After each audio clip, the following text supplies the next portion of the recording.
राज्य मागासवर्गीय आयोगाच्या सूचनेनुसार राज्यभरात सर्वेक्षणाचं काम सुरू आहे। मराठा आरक्षणासंदर्भात हे सर्वेक्षण केलं जात आहे आणि मुंबई महापालिका सुद्धा युद्ध पातळीवर या सगळ्याबाबत काम करत आहे। आपल्या सोबत मुंबई महापालिकेचे सार्वजनिक विभागाचे उपायुक्त संजय कुराडे सर आहेत। सर, कशा प्रकारे काम केलं जातं? मी म्हणतो की युद्ध पातळीवर म्हणजे अगदी सुट्टीच्या दिवशी सुद्धा काम करतात। किती कर्मचारी काम करतात आणि कशा प्रकारे काम चालू आहे? मुंबई महानगरपालिकेने या कामासाठी जवळपास 30,000 लोक लावलेले आहेत आणि ह्या सुटीच्या कालावधीत सुद्धा काम सुरू आहे। आयोगामार्फत कळवण्यात आले होते की आपल्याला 23 ते 31च्या दरम्यान हे काम पूर्ण करायचं आहे। त्याप्रमाणे आम्ही सर्वांना सूचना देऊन हे 31 पर्यंत आमचं काम पूर्ण करण्याचा पूर्णपणे प्रयत्न मुंबईमध्ये किती घरांचे सर्वेक्षण करायचं? मुंबईमध्ये जवळपास 39 लाख हे घर आहेत टोटल आणि त्यासाठी 130,000 लोकांना आपण डिप्लॉय केलेलं आहे आणि त्यांच्या मार्फत काम चालू आहे। सध्या सरासरी 74% आपलं काम पूर्ण झालेलं आहे, 74% आणि जे लॉक हाऊस आणि रिफ्युजल हे पण आहे, जवळपास 20 ते 25% लॉक हाऊस आणि रिफ्युजलचं प्रमाण आहे। का देतात लोक? नकाराला त्यांना वेगवेगळे कारण आहेत। म्हणजे काही ठिकाणी काय झालं आहे की ते प्रश्नावली जी आहे वेगवेगळे जवळपास 160-70 प्रश्न आहेत, त्यामुळे लोकांना तेवढे प्रश्न बघून ते कधी नकार देतात।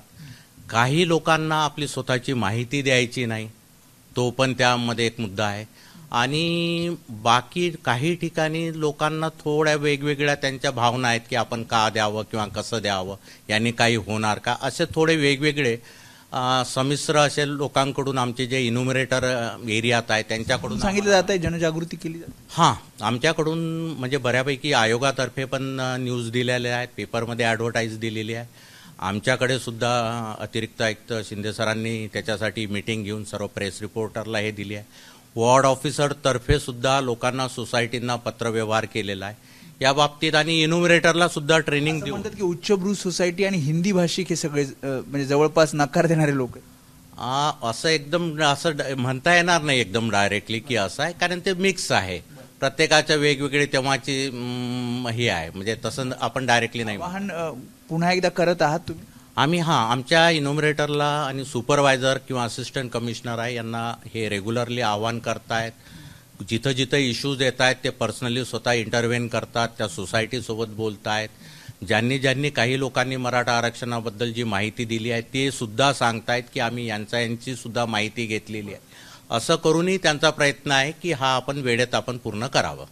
या डेटा जो येतोय त्याचा फायदा होईल आणि हे लक्ष्य पार केलं जाईल 31 जानेवारीपर्यंत? हां, 31 जानेवारीपर्यंत आम्ही पूर्ण करू, कारण 74% झाला आहे आमचा आणि काय 26% आहे। तर आम्ही हे 3 दिवस आहेत, या 3 दिवसात आम्ही मोस्टली तो कव्हर करू आणि त्यासाठीच आम्ही सुटीच्या दिवसात सुद्धा काम केलेलं आहे आमच्या इन्युमरेटरने। त्यामुळे काम जलद गतीने सुरू आहे आणि जसं सरांनी सांगितले की 31 जानेवारीपर्यंत मुंबईतील साधारणपणे 39 लाखांचं घरांचं सर्वेक्षण हे पूर्ण होईल आणि अपेक्षा आहे जो सर्व डेटा गोळा केला जाईल त्याचा फायदा राज्य मागासवर्गीय आयोगाला होईल। कॅमेरामन कृष्णा खापरेसह मी वेदांत नेब, एबीपी माझा, मुंबई।